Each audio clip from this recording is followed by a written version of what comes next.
22 رجب کو لوگ کنڈوں کا ختم، نہ آگے کا پتہ نہ پیچھے کا پتہ، کنڈیاں کا ختم۔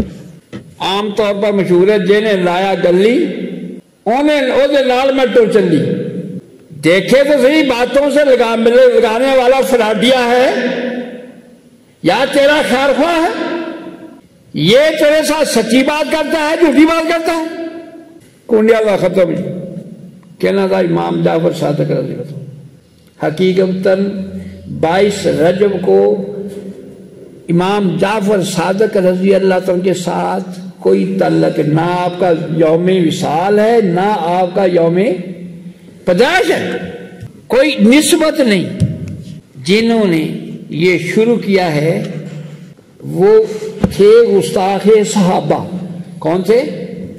گستاخ صحابہ، کاتب وحی، صحابی رسول حضرت امیر معاویہ رضی اللہ عنہ کا یہ یوم وصال ہے۔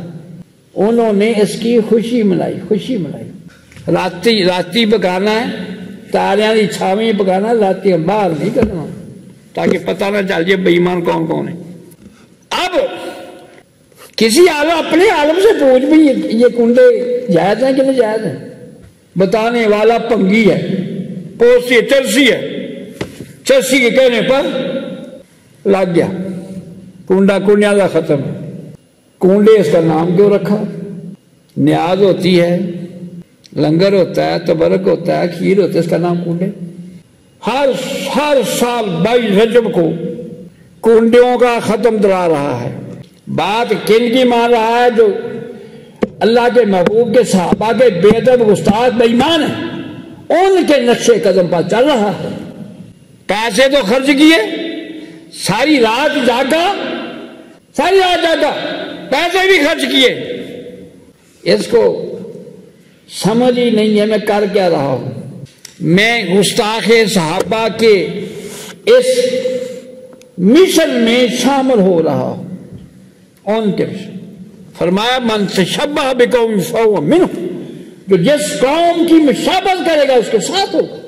امام جعفر صادق رضی اللہ عنہ کا اس 22 رجب سے کوئی تعلق نہیں، اس کا تعلق ہے کاتب وحی، صحابی رسول آقا علیہ السلام کے صحابی سیدنا امیر معاویہ رضی اللہ عنہ، ان کے وصال پر خوشی منائی۔ بے ایمانوں نے، دشمنوں نے خوشی منائی، جو صحابہ کے دشمن تھے۔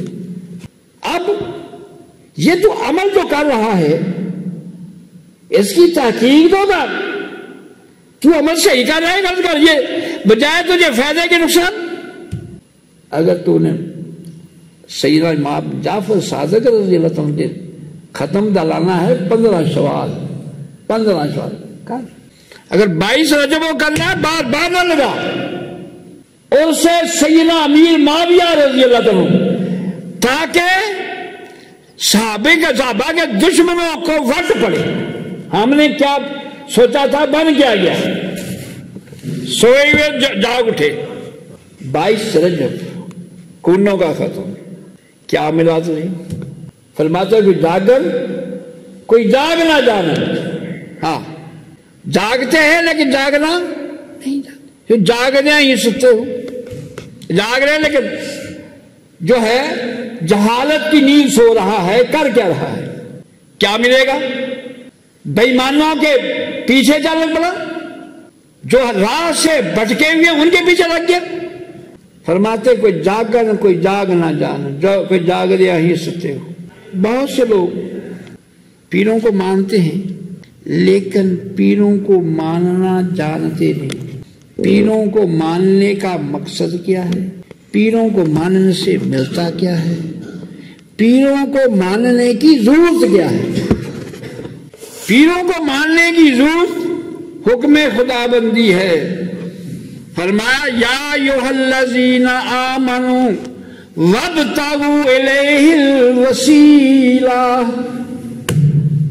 اے ایمان والو میری طرف وسیلہ تلاش کرو۔ اللہ، وہ لوگ جنہوں نے کامیاب زندگی گزاری، جو اللہ کی بارگاہ میں مقبول ہوئے، منظور نگاہ ہوئے، اللہ کی بارگاہ میں رتبے پا گئے. ان کے ماننے سے مراد ان کی بات مان، 2 نمبر لوگوں کی بات نہ مان.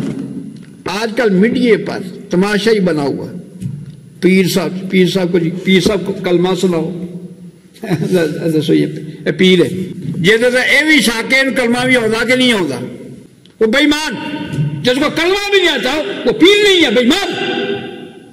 پیر تو وہ ہوتا ہے جس کا چلنا بھی رسول اللہ صلی اللہ علیہ وسلم کی سنت کے مطابق، بیٹھنا بھی، کھانا بھی، پینا بھی، اللہ کی عبادت، ریاضت. اس کو کلمہ آتا نہیں آتا نہیں، یہ لاکھوں لوگوں کو کلمہ سکھلانے والا ہے. طالب علمی کے دور میں ایک میں اللہ والے کے آستانے پر گیا، وہاں پر لوگوں کو اکٹھا کر کے کلمہ کا لا الہ الا لا الہ الا لا الہ لا الہ الا اللہ کا ورد ہو رہا ہے. بلکہ کلمہ آتا ہی اللہ والوں کے پاس ہے نا. کلمہ پڑھنے کا سلیقہ کوئی مرشد کامل ہی سکھلاتا ہے. بغیر مرشد کامل کے کلمہ پڑھنا نہیں آتا. کتابوں سے اس نے کلمہ پڑھا ہے، کلمہ یاد ہے. کلمہ پڑھنے کا سلیقہ کوئی اللہ والا ہی بتائے گا. ہم اپنے مرشد کریم کے پاس گئے، آپ نے بیعت فرمائی، سلسلہ نقشبندیہ مجددیہ. اس کا پہلا سبق اسم ذات اللہ. پہلے دینی انسان کے جسم میں 7 لطائف ہیں. قلب، پہلا قلب میں اللہ، روح میں اللہ، سر میں اللہ، خفی میں اللہ. پہلی دفعہ گئے قلب میں اللہ کا ذکر دیا، پھر گئے لطیفہ روح میں اللہ کا ذکر، پھر تیسری دفعہ گئے دیکھا کہ میرے مرید نے سبق یاد کر لیا ہے. پہلی دفعہ گئے تھے سبق سے یاد نہیں ہوا، دوبارہ گئے سبق اگلا ملا نہیں، ابھی اس کا پہلا سبق پکا نہیں.